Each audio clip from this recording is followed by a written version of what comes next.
Tuhan, saya undang semuanya untuk bangkit berdiri. Kita akan lakukan pujian yang ketiga, kasih setiamu nyata bagi.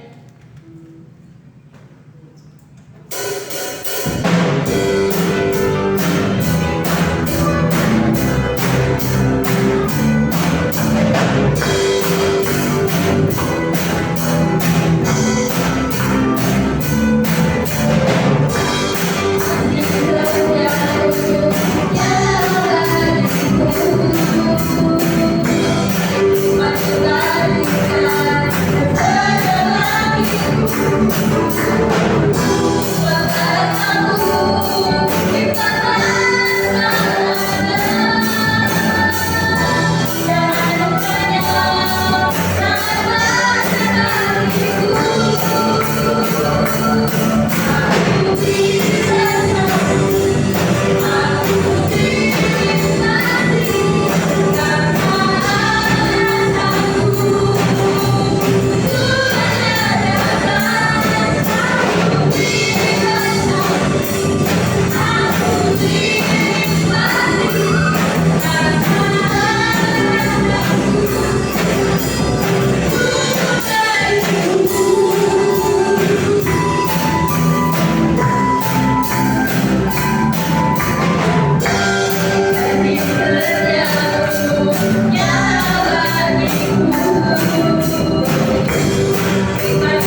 Florence yang membawakan pantun persembahannya. Kita akan lagu pujian Betapa Baiknya Kau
Sebentar lagi kita akan mendengar firman Tuhan.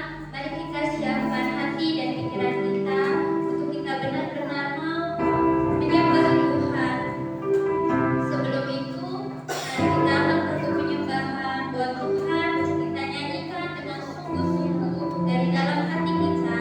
Kita akan lagu pujian Betapa Aku Mencintai. Saya ulang sebelum baru berdiri.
kepada Engkau Tuhan. Ajar kami Bapa, untuk kami Tuhan lebih lagi mengasihi-Mu Tuhan di dalam kehidupan kami Bapa. Ajar kami Tuhan untuk bisa memberikan kasih yang begitu besarnya Tuhan pada sesama kami, terlebih kepada Engkau Bapa. Terima kasih Tuhan Yesus yang baik. Terima kasih Tuhan. Terima kasih Bapa, terima kasih. Kita angkat lagu pujian ini dari awal hingga akhir. Di akhir pujian, saya minta Adi Desi yang akan memimpin kita untuk doa persembahan yang telah diberikan dan firman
Haleluya.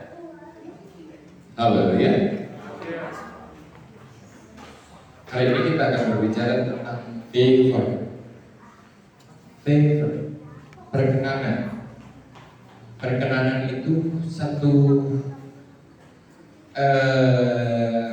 keberpihakan Tuhan. Keberpihakan Tuhan dalam kehidupan kita. Jadi jangan pernah anggap kehidupan ini sebagai penderitaan. Jangan pernah anggap kehidupan ini sebagai kesusahan. Amin. Jangan pernah anggap. Tapi kalau memang konsepnya merasa bahwa Tuhan, kenapa Tuhan kasih saya hidup seperti ini? Tuhan, kenapa hidup saya susah? Kenapa Tuhan? Kenapa Tuhan? Kenapa Tuhan? Berarti kita masih hidup dalam konsep yang salah. Di mana salahnya? Mindsetnya, betul. Kalau mindsetnya salah, cara kerjanya salah. Siapa yang bagian mesin di sini? Kalau mindsetnya salah, jangan-jangan bukan maju, tetapi mundur. Tapi kalau mindsetnya benar, arahnya ke depan dengan sebuah tujuan, dengan sebuah maksud, dengan sebuah pencapaian, nah disitulah konsepnya daripada pemikiran ini ditanamkan di dalam setiap produk sampai kepada tujuan. Gitu. Jadi kalau kehidupan ini kita anggap sebuah kesulitan, kesusahan, kita nggak akan pernah mendapat favornya Tuhan, keberpihakannya Tuhan. Tahu nggak favor? Favor itu di mana Tuhan jatuh hati kepada kita menjadi orang yang terpilih, orang yang Tuhan perhatikan dari setiap hari-hari kehidupan kita, dan Tuhan tertarik sampai akhirnya Tuhan jatuh cinta, Tuhan jatuh hati dalam kehidupan kita, dan Tuhan menjadikan kita menjadi apa yang Dia inginkan. Dia berkenan, Tuhan berkenan. Amin. Ngerti gak? Kehidupan ini bukan penderitaan, tetapi pembuktian. Apakah Tuhan taruh kita di rumah mewah kah? Apakah Tuhan taruh kita di rumah yang orang miskin kah? Apakah Tuhan taruh kita di lingkungan rumah tangga yang sederhana kah? Apakah Tuhan taruh kita di lingkungan orang yang harus berjuang begitu gigih? Kehidupan ini bukan penderitaan. Kehidupan ini bukan kesulitan, tetapi kehidupan ini merupakan sebuah pembuktian di mana setiap manusia harus mengusahakan segala sesuatu dengan daya upayanya untuk mendapatkan favornya Tuhan. Oke?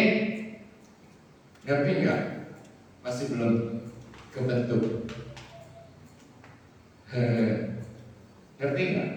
Jadi kalau kita pikir hidup ini adalah kesulitan, artinya kita nggak punya mindset bahwa hidup ini adalah pembuktian. Kenapa Daud begitu berupaya dalam kehidupannya mengusahakan segala sesuatu dengan sempurna, dengan baik, dengan proses yang berjenjang terus sampai kepada puncaknya dia menjadi seorang raja. Karena dia membuktikan, walaupun hanya dengan 3-5 domba itu, dia bertanggung jawab, dia menyerahkan kehidupannya untuk dari apa yang Tuhan percayakan dalam hidupnya. 3 talenta Daud katakan, gak apa-apa Tuhan. 5 talenta gak apa-apa Tuhan. Saya akan usahakan semuanya itu untuk membuktikan bahwa saya menginginkan Tuhan, bahwa ini adalah yang dari Tuhan. Dari perjalanan miskin, dari perjalanan gak punya apa-apa sampai punya apa-apa, sampai kepada puncaknya punya segala sesuatu. Hatinya selalu dia buktikan bahwa kehidupannya untuk membuktikan ini aku Tuhan. Keren gak? Jadi tujuan kehidupan dia adalah untuk mendapatkan perkenanan Tuhan. Dia gak pandang orang-orang, dia nggak pandang manusia, dia nggak pandang kakak-kakakku itu tentara-tentara Israel, saya punya koneksi, saya bisa dong nanti menjadi tentaranya Israel. Tidak. Benar kan? Kita selalu bangga dengan saudaraku itu orang kaya, saudaraku itu ada jabatan di satu bidang tertentu, di satu perusahaan tertentu. Saudaraku itu, saudaraku. Lalu siapa? Gak usah tentang siapa-siapa, tetapi lakukan sebuah pembuktian diri dari apapun yang Tuhan percayakan dalam kehidupanmu. Jangan pernah anggap kehidupan ini sebagai kesusahan. Apalagi untuk bisik-bisik dengan orang, dukung saya, saya sokong. Ini, tolong saya. Hancur.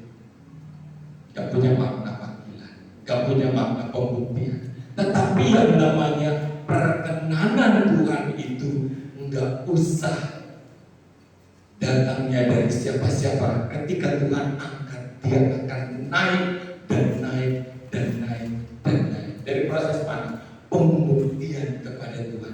Ini aku Tuhan. Dari sekecil apapun talenta yang Tuhan berikan, kita tanggung jawab. Favor. Makanya kenapa yang lalu saya berbicara tentang integritas. Integritas berbicara tentang di mana kita setiap langkah pekerjaan kehidupan kita punya pegang teguh namanya integritas. Ini saya anak Tuhan, saya harus baik, saya harus hati-hati dalam kehidupan ini. Dalam setiap langkah, dalam setiap laku, dalam setiap tingkah, dalam setiap perbuatan, pekerjaan, ibadah, di luar, di dalam rumah, saya harus pegang integritas, benar-benar terkoreksi, benar-benar terseleksi, dan benar-benar ya ini sebuah perbuatan untukmu Tuhan, saya begini untukmu Tuhan. Integritas. Kenapa yang lalu saya berbicara tentang integritas? Kita bisa lihat perkataan Rut, Tuhanmu, Tuhanku, kemana engkau pergi, di situ aku pergi. Bangsamu adalah bangsaku. Wow, itu tuh sesuatu yang mengikat diri. Mulai memiliki integritas. Orang yang mulai memiliki integritas terlihat kedewasaannya. Bukan orang yang menclak-menclek, pengen ini lakukan itu, pengen lihat orang, pengen itu, pengen. Tetapi tidak pernah membuktikan diri. Gak pernah jadi.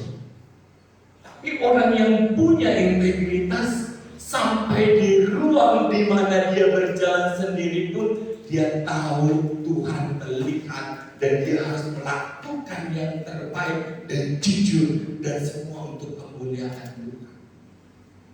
Hati-hati, prinsip kehati-hatian itu benar-benar dipikir. Apakah saya layak pakai uang ini untuk ini? Apakah saya layak uang ini benar-benar untuk ini? Kalau saya pakai hasilnya apa? Kalau saya sembarang pakai nanti hasilnya apa? Semuanya itu ada hasil. Apa yang kita kerjakan di dalam dunia ini semuanya ada hasil.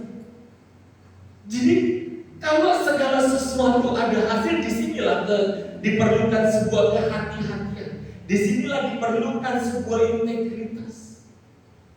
Karena kita nggak mau melakukan segala sesuatu yang berujung kepada kesia-siaan.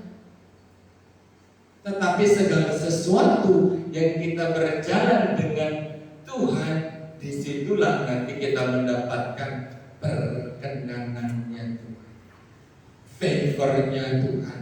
Perkenanan itu keterpilihan, keberpihakan Tuhan dalam kehidupan kita.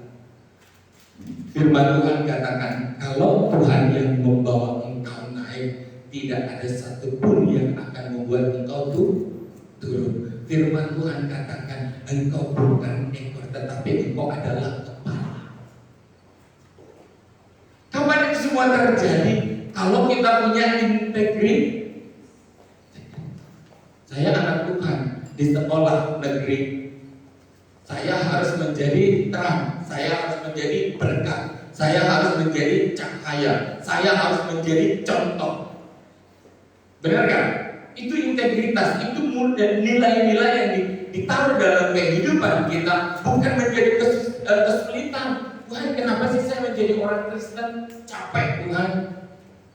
Saya harus berhati-hati di dalam tindakan. Itu bukan kesulitan, tetapi itu ialah sebuah pembuktian di mana kita menginginkan yang terbaik yang dari Tuhan. Saya tunjukkan kemarin berapa nilai-nilai mata uang. Siapa yang mau terendah? Kemarin kami jalan ke Jakarta, selalu kasih lihat ke Moses. Setiap tikungan ada yang diambil uang 500 rupiah. Kalau setiap belokan kita dibantuin belok, untuk belok putar balik dikasih uang 500 atau 1000. Itu nilai yang diberikan orang lain. Saya katakan sama Moses, mau begitu, mau enggak, makanya rajin sekolah. Benar kan? Bayangkan dia harus berdiri di perempatan jalan mempertaruhkan nyawanya demi 500 rupiah. Kita nggak pernah tahu kapan rem mobil dari sana blong atau benar atau enggak. Ayo, demi 500 rupiah itu integritas yang dia miliki. 500, 1000, katakanlah 2000, 5000 itu jarang sekali. 5000, 20 itu kalau orang mau sedang berkorban, dia ketemu dan dia rezeki. Tapi dengan pekerjaan yang seperti itu, nyawa yang begitu mahal ini, tetapi karena di dalamnya tidak memiliki nilai, dia berdiri di tengah jalan dan membereskan semuanya ini.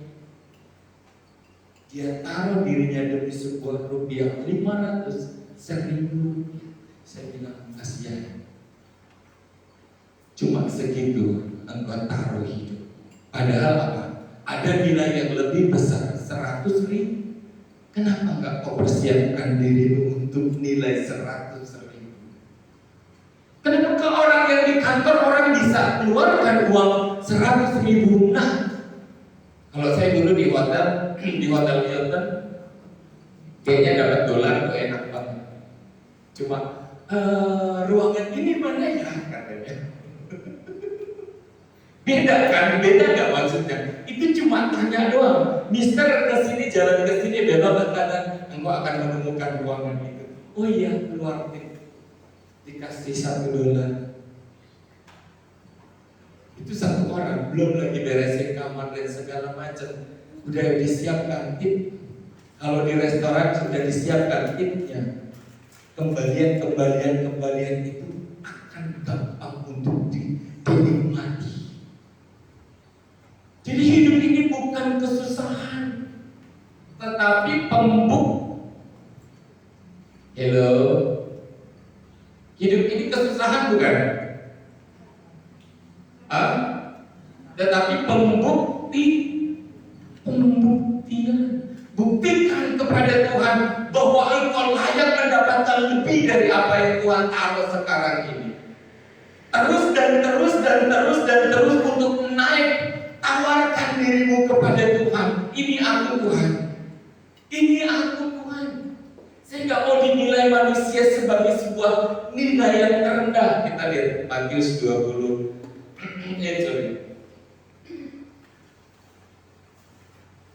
Lukas 2 ayatnya yang ke-52.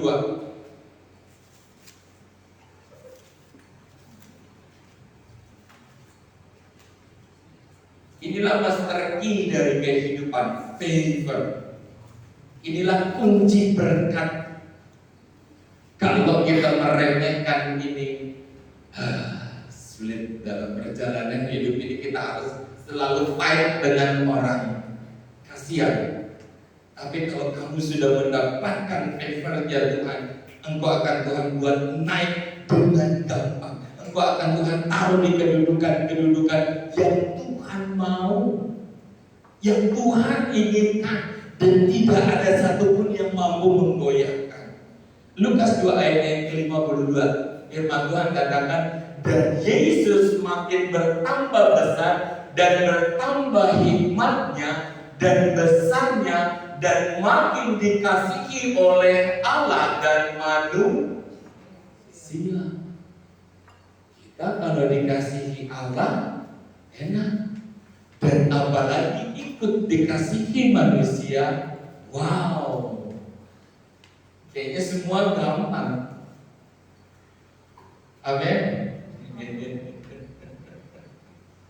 Jadi jangan anggap hidup ini sebagai kesusahan, bukan. Buang kesusahan itu, tetapi lakukan segala sesuatu sebagai pembuktian. Aku akan lakukan sesempurna mungkin, sebisa mungkin, menyenangkan Tuhan dan menyenangkan manusia. Sehingga ketika aku naik, semua orang mau aku naik. Bukan semua orang ingin meruntuhkan aku dan menarik aku jatuh. Tetapi dengan favornya Tuhan akan taruh kesenangan, kesukaan di setiap orang-orang yang di sekitar kita untuk mendukung kita naik dan bukan jatuh. Luar biasa kan? Makanya saya bilang favor ini adalah master key dari kehidupan. Ketika konsep kehidupan kita salah, cara laku perbuatan kita salah. Kalau kita cuma mau fight dengan manusia, kamu sedang berlaku salah. Tetapi lakukan segala sesuatu dengan pembuktian kepada Tuhan sebagai sebuah keinginan kepada Tuhan. Tuhan, saya mau lebih. Tuhan, saya mau lebih. Tuhan, saya mau lebih. Tuhan, saya mau lebih. Gak usah tantang manusia, gak usah tantang orang, gak usah tantang siapapun di sekitarmu. Tidak, gak ada guna. Tapi sodorkan, buktikan kepada Tuhan, ini aku Tuhan. Kayak Leo ya, dia butuh beasiswa, saya mau gratis. Berapa? Ya, IP-nya berapa? Sodorkan lagi. Tapi untuk 6 bulan saya masih kurang, sodorkan lagi. Di ACC. Itu pembuktian. Tapi kalau keinginan Leonardo, saya mau begini, tetapi dengan perbuatannya tidak mampu membuktikan itu, dia tidak akan mendapatkan apa yang dia ingin. Betul nggak, Leo? Betul-betul dapat, semuanya dapat. Tetapi dengan apa? Pembuktian. Dibuktikan semuanya itu, saya mampu mendapatkan beasiswa, saya mampu. Sekarang lagi giliran Dewi. Jalan lagi ke adiknya. Hidup ini adalah pembuktian, bukan penderitaan. Hidup ini asik. Jangan anggap sebagai kesusahan. Tetapi ketika favornya Tuhan sudah berpihak kepadamu, gak usah nyogok orang. Kamu akan dicari seperti Yusuf yang dicari, seperti Daniel yang dicari raja-raja. Daniel katakan, Tuhan membuka rahasia. Tuhan yang di atas, dia membuka rahasia. Orang-orang pandai, orang-orang pintar di negeri ini tertutup pikirannya akan mimpi raja, tetapi kepada Daniel dibuka. Hebat. Inilah peran Tuhan. Saya mau tunjukkan bahwa ada peran Tuhan di dalam dunia ini. Bukan hanya sekedar peran manusia, tetapi kepada orang yang berkenan, Tuhan berikan pengetahuan lebih. Kepada perkenanan Tuhan, orang yang mendapatkan favor-nya Tuhan, Tuhan membukakan pengetahuan lebih. Bahkan dikatakan lebih dari orang-orang pintar di negeri zaman itu. Kepada Yusuf Tuhan berikan itu karunia untuk memecahkan mimpi. Kepada Daniel dia berikan untuk membuktikan bahwa Tuhan itu ada. Dan semuanya kunci itu dipegang oleh Tuhan. Dan ketika favor itu kunci master key dari kehidupan ini, ada berpihak dalam kehidupan kita. Gak usah susah, saudara. Tuhan akan memberkati dan memfasilitasi kehidupanmu, masa depanmu cerah luar biasa. Oke, gak usah berantem sama orang. Buktikan dirimu, siapa dirimu. Buktikan dirimu, kamu layak diberkati oleh Tuhan. Kamu layak dapat lebih. Jangan santai. Jangan terlalu slow dalam kehidupan ini. Tapi hidup ini adalah pembuktian. Ya, Mazmur 37 ayatnya yang ke-23 dan 24.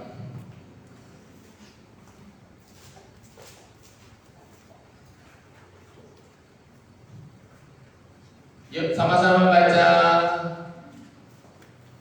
Ini loh orang yang dipilih Tuhan, orang yang ditetapkan Tuhan. Sama-sama baca yuk, 23 dan 24. 1, 2, 3.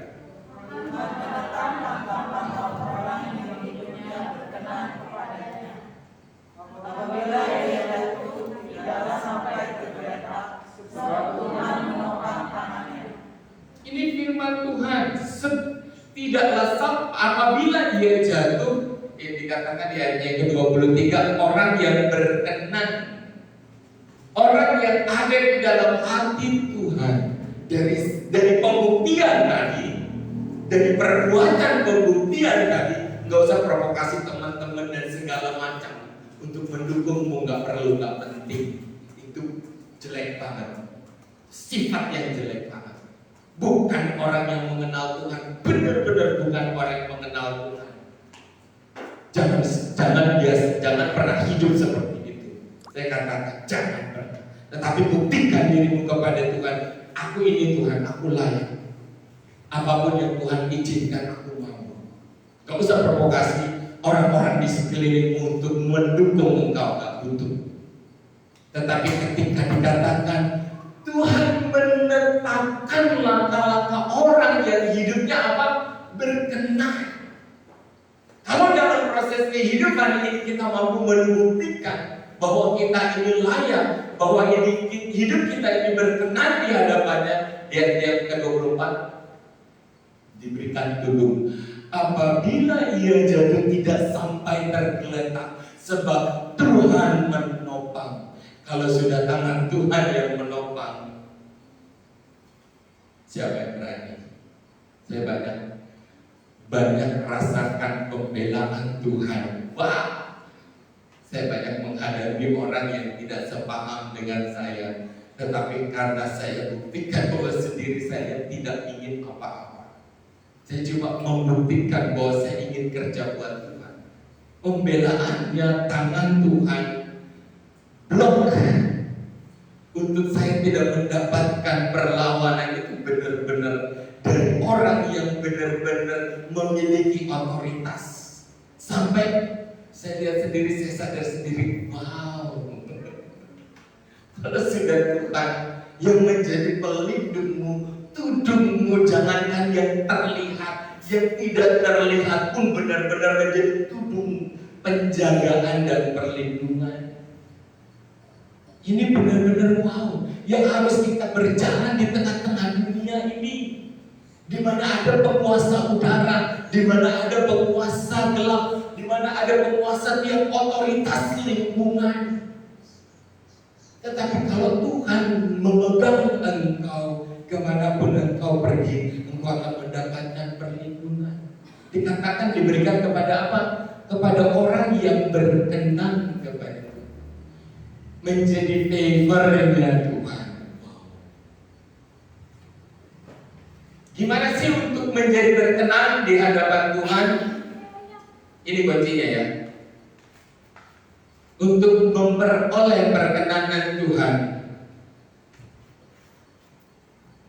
Perkenanan didapatkan dari jatuh cinta kepada Tuhan, jatuh hati kepada Tuhan. Amin.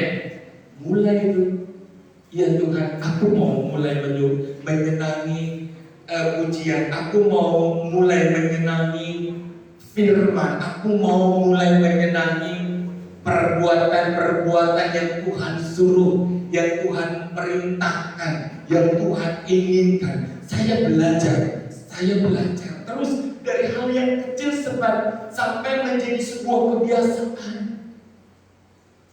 Mulai jatuh cinta sama Tuhan. Kalau kita nggak pernah jatuh cinta sama Tuhan, seperti yang saya katakan tadi, hidup ini adalah kerugian. Kita menolong orang ngeluarin duit, eman-eman. Semua eman-eman. Waktu yang kita buang, sayang-sayanglah. Jadinya begitu. Tapi kalau kita cinta Tuhan, kita berkorban, kita menolong orang, membantu orang, itu menjadi sukacita. Terbalik, menjadi kesenangan. Disusahin orang itu senang. Demi pembuktian kepada Tuhan bahwa kita jatuh cinta kepada Tuhan, kepada tuntutannya, kepada keinginan Tuhan. Jatuh cinta akan sifatnya Tuhan, jatuh cinta kepada berkat-berkatnya Tuhan. Wow, kalau orang yang dekat sama Tuhan itu kayaknya gampang berkatnya gitu. Saya dari dulu waktu muda, saya selalu lihat anak-anak Tuhan yang dekat sama Tuhan. Ketika kami sama-sama cari pekerjaan, dalam hatiku, kok dia gampangnya dapat ya? Kok saya lebih sulit ya? Apa saya kurang dekat ya? Gitu. Apalagi kalau saya lihat anak-anak hamba Tuhan, anak-anak pendeta, wow, ini orang-orang khusus. Saya tunjukkan, saya perhatikan mereka. Wow, orang-orang ini orang-orang khusus. Selalu saya terpesona dengan kemudahan yang mereka dapatkan. Sepertinya mendapatkan kelebihan, mendapatkan apa ya? Kemurahan 2 kali ganda. Kalau gambaran saya, karena beberapa teman saya waktu di sekolah menengah atas, dan setelah kami lulus, setelah mencari pekerjaan bareng-bareng, wow, kenapa dia yang harus selalu duluan? Habis itu dia selesai dengan kontrak kerja itu, kayaknya nggak nunggu lama, nggak sampai sebulan udah dapat kerjaan, udah, enak benar. Orang-orang yang dekat dengan Tuhan, Tuhan tetapkan. Boleh kita jatuh cinta dengan berkatnya Tuhan, boleh kita jatuh cinta dengan kemurahannya Tuhan, kebaikannya Tuhan, kemudahan yang didapatkan dengan dekat dengan Tuhan. Jatuh cinta akan kebaikan Tuhan. Kita belajar untuk bagaimana kita jatuh cinta, untuk melihat cara-cara Tuhan, kebaikan-kebaikan Tuhan, kasih Tuhan, karunia Tuhan, kemurahan Tuhan. Mulai dari perhatiannya tertuju ke sana. Jatuh cinta akan pribadinya Tuhan. Tuhan itu tidak hanya sekedar roh yang tidak kelihatan, tetapi dia pribadi. Dengan rohnya pun semua memiliki makna, segala sesuatu pun bisa memiliki makna di dalam Tuhan. Sampai terkumpul menjadi sebuah pribadi di dalam pandangan kita bahwa Tuhan itu hidup dan Dia Immanuel. Keren. Kita orang-orang muda ini coba berikan perhatian kepada Tuhan. Engkau akan takjub. Engkau akan takjub. Dapatkan Tuhan, cari Tuhan sampai kepada masa pekerjaanmu nanti, pertemananmu nanti, sampai masa pacaranmu nanti, sampai berumah tanggamu nanti. Kalau engkau takjub sama Tuhan, engkau akan terheran-heran dengan caranya Tuhan. Tapi kalau hal itu tidak pernah menjadi sebuah perhatian, ya kita nggak akan pernah lihat cara Tuhan bekerja. Benar?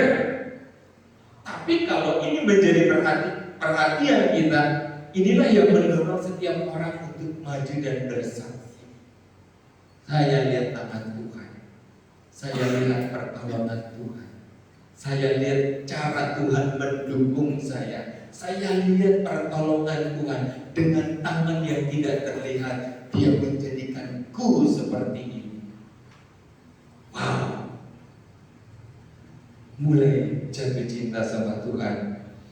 Jatuh cinta akan kemuliaannya, akan keagungannya, keajaibannya, dengan ciptaannya, dengan segala yang ada di dalam dunia ini. Tuhan akan bawa kita untuk traveling,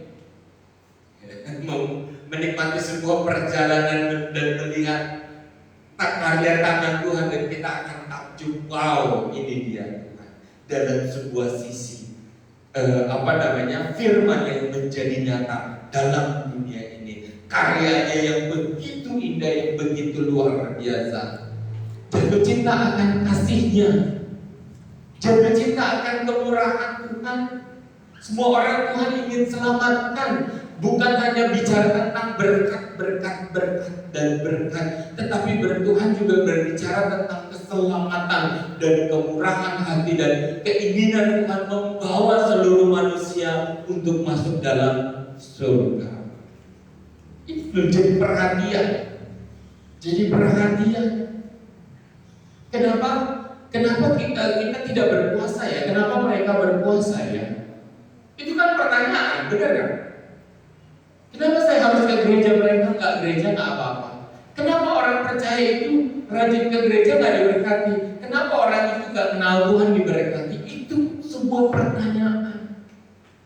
Itu sebuah perhatian yang harus dicerna di kepala kita untuk melakukan sebuah pembuktian.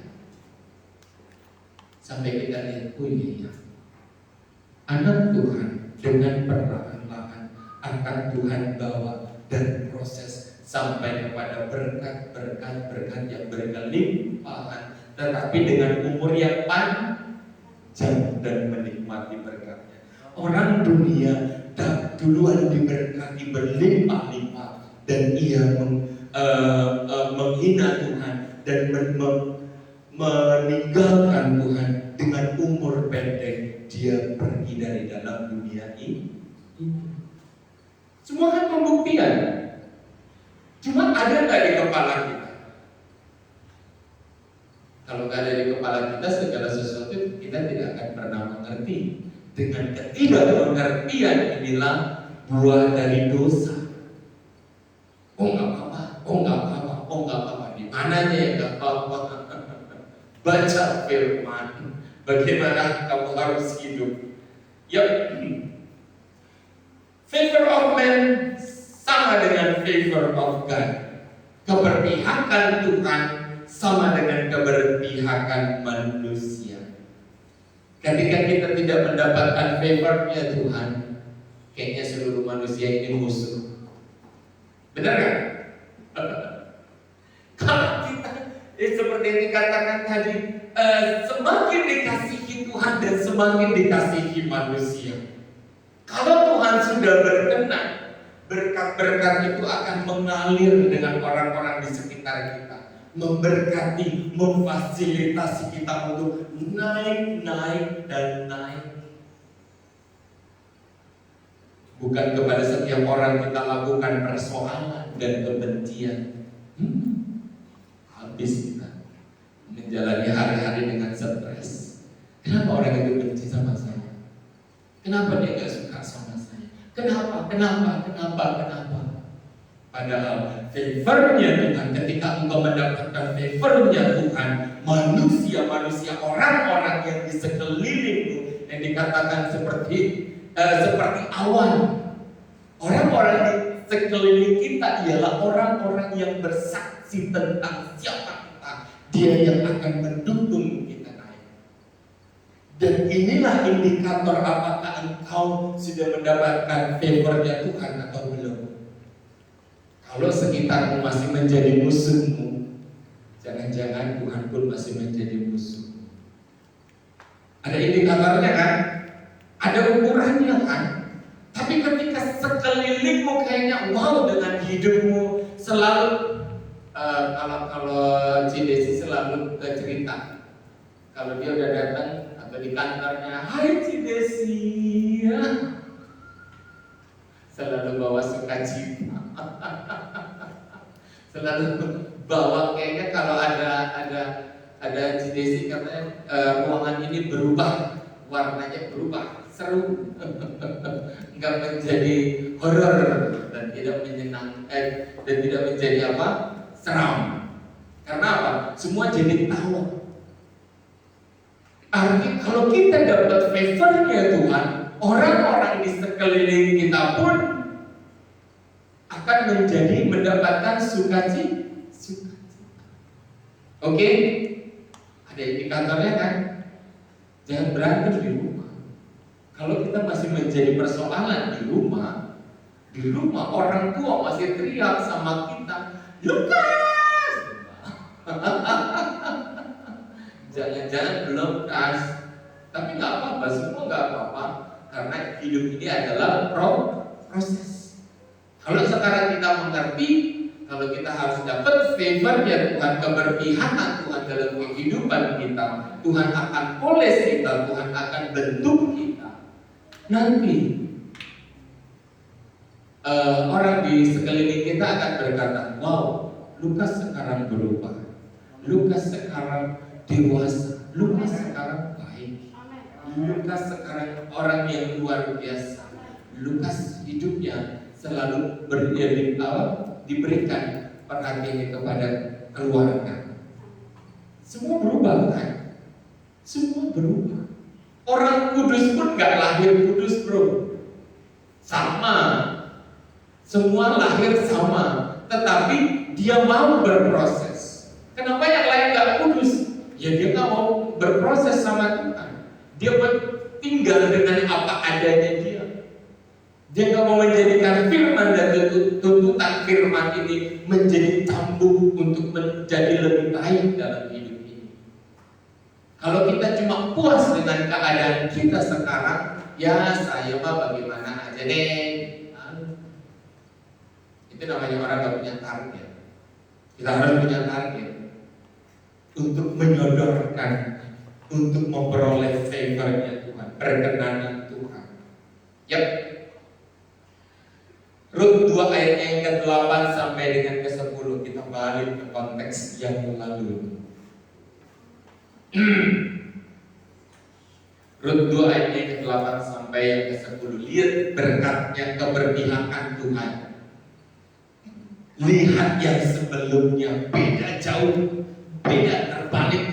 Tetapi ketika sudah mendapatkan favornya Tuhan, segala sesuatu menjadi mudah. Ya, sesudah itu berkatalah Boas kepada Rut, dengarlah dulu anakku, tidak usah engkau pergi memungut jelai ke ladang. Dulu dia ikut memungut jelai di belakang pekerja-pekerja dia Boas, dia ikut ngambil yang jatuh. Tetapi sekarang dengar dulu anakku, tidak usah engkau pergi memungut jelai ke ladang lain, dan tidak usah juga engkau pergi dari sini, tetapi tetaplah dekat pengerja-pengerja perempuan. Ayat 9. Lihat saja ke ladang yang sedang disabit orang itu, ikutilah perempuan itu dari belakang, sebab aku telah memesan. Dikatakan apa? Aku telah memesan kepada pengerja-pengerja lelaki, jangan mengganggu engkau. Ini yang kemarin saya katakan, tudung perlindungan. Jika engkau haus, pergilah ke tempayan-tempayan dan minumlah air yang dicedok oleh pengerja-pengerja. Udah tinggal ambil doang, nggak usah nimba, katanya. 9-10. Lalu sujudlah Rut menyembah dengan mukanya sampai ke tanah dan berkata kepadanya, mengapa engkau mendapat belas kasih daripadamu? Mengapa aku? Rut sendiri heran. Mengapa aku mendapat belas kasih daripadamu sehingga Tuhan memperhatikan aku, padahal aku ini seorang asing? Kuncinya di mana kemarin? Integritas yang dia berikan kepada mertuanya, Tuhanmu adalah Tuhanku, negerimu adalah negerimu, di mana engkau pergi di situ aku ada. Walaupun tidak ada harapan bagi dia untuk masa depan, untuk mengikut mertua perempuannya, tetapi integritas mengubah kehidupannya. Amin. Siapa yang mau hidup ke depan lebih mudah, punya integritas, pegang Tuhan. Integritas itu yang akan mempermudah. Dikatakan engkau gak usah nimba, ambil udah cedok dari apa yang sudah dicedok oleh pengerja-pengerja lagi. Walaupun dikatakan aku ini orang asing, kita ini orang asing di dunia ini. Kita ini bukan penduduk dunia, kita ini bakalan menjadi penduduk surga. Tetapi ketika mendapat duduknya Tuhan, perlindungan Tuhan, dukungan Tuhan, segala sesuatu Tuhan buat mudah. 11. Boas menjawab, telah dikabarkan orang kepadaku dengan lengkap segala sesuatu yang engkau lakukan. Seperti di awal saya katakan tadi, perbuatan-perbuatanmu adalah sebuah permintaan kepada Tuhan. Sodorkan kepada Tuhan, aku layak Tuhan mendapat favor-Mu Tuhan. Aku layak mendapatkan perkenananmu Tuhan. Perbaiki tingkah laku, sikap, perbuatan kita, komitmen kita kepada Tuhan. Sodorkan lagi kepada Tuhan.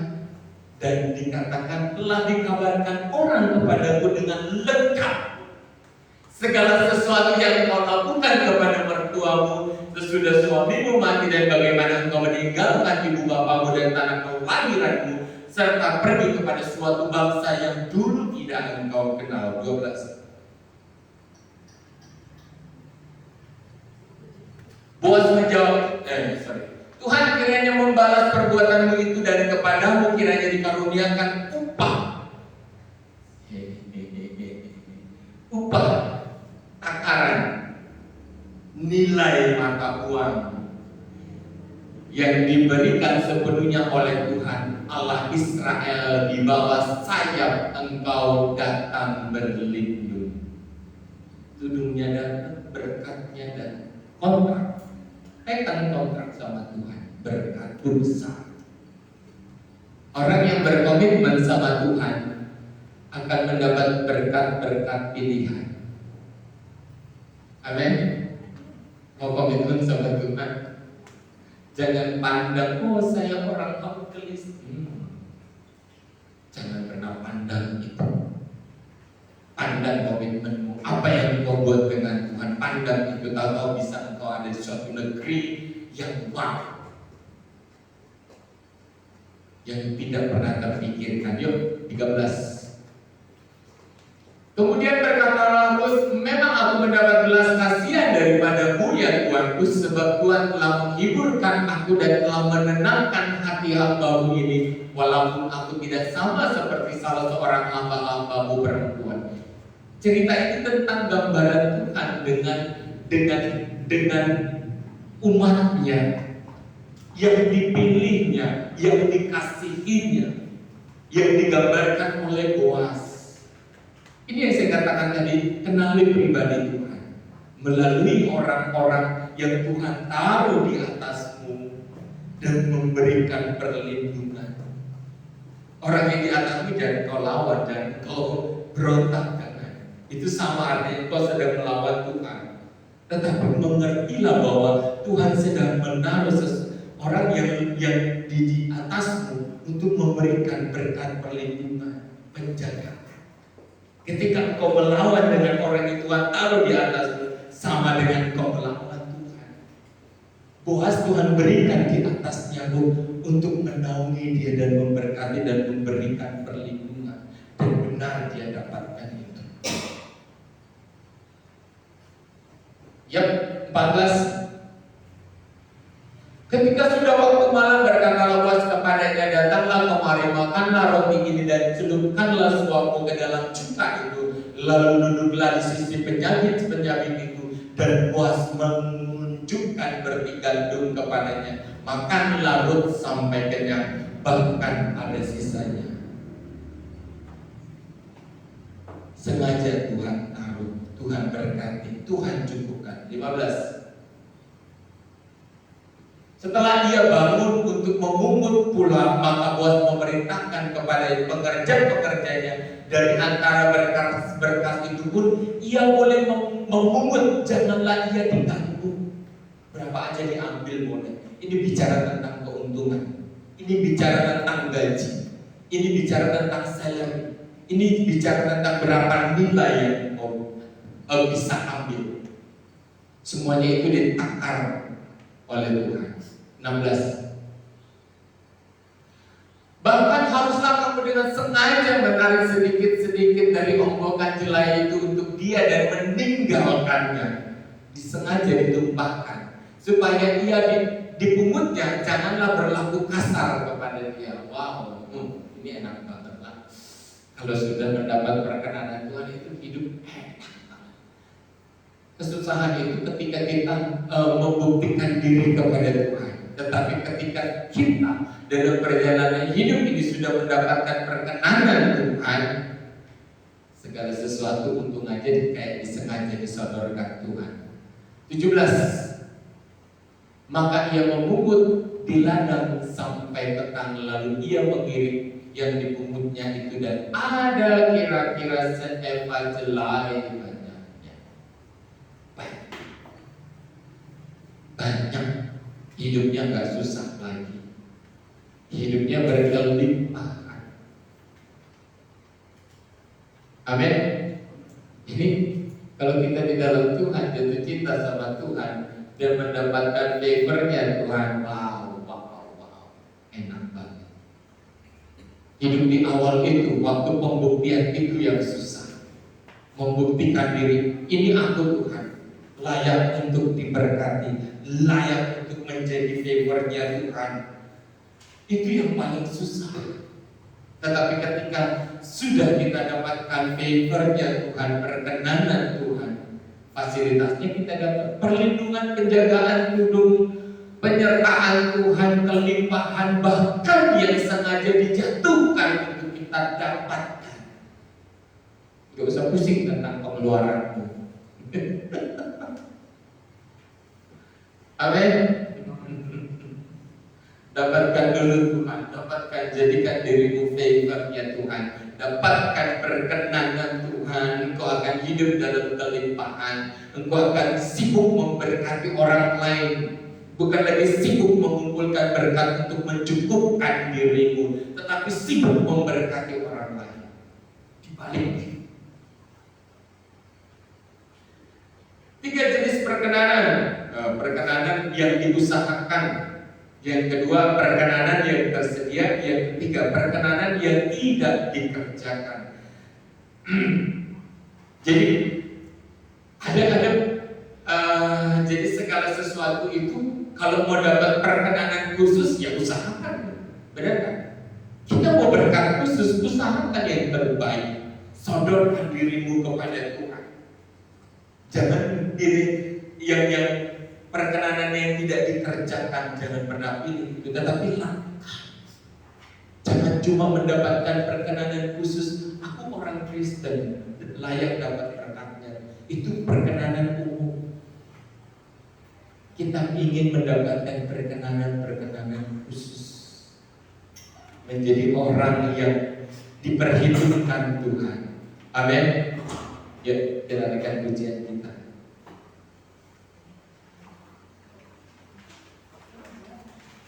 Kasihmu tiada batas. Memang musik, mari maju depan.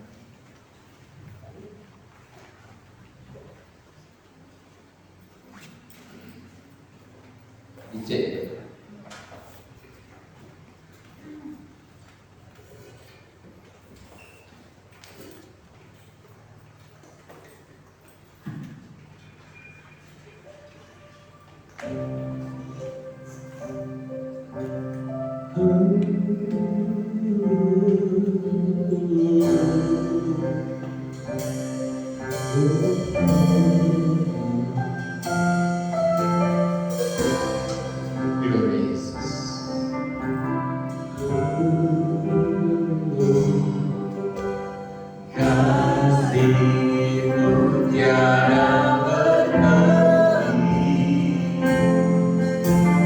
Hati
Tuhan. Beri mereka kekuatan untuk mereka berjuang untuk hidup ini. Dan kami yakin dan percaya masa depan kami sungguh indah bersama dengan Tuhan. Terpujilah nama Tuhan. Berkati para imam musik, sang leaders, singers, multimedia, Asia Tuhan, yang mempersiapkan ibadah kaum muda ini. Kami percaya Tuhan, ada kasih yang mengalir dalam kehidupan kami. Ada berkat-berkat yang mengalir dalam kehidupan kami, pribadi lepas pribadi. Kuatkan hati kami untuk berjalan. Kuatkan hati kami untuk percaya kepada Tuhan. Terima kasih Bapak. Kami akan mengakhiri ibadah kami. Ketika kami pulang ke rumah kami masing-masing, Tuhan beserta dengan kami. Tuhan memberkati Engkau dan melindungi Engkau. Tuhan menyayang Engkau dengan wajahnya dan memberi Engkau kasih karunia. Tuhan menghadapkan wajahnya kepadamu dan memberi Engkau damai sejahtera. Jemaat yang dikasih Tuhan, pulanglah Engkau dalam persekutuan, dalam kasih Allah Bapa, Anak yang tunggal, Tuhan Yesus Kristus dan Roh Kudus menyertai kita sampai Maranatha. Tuhan Yesus memberkati. Haleluya. Amin. Happy birthday to you.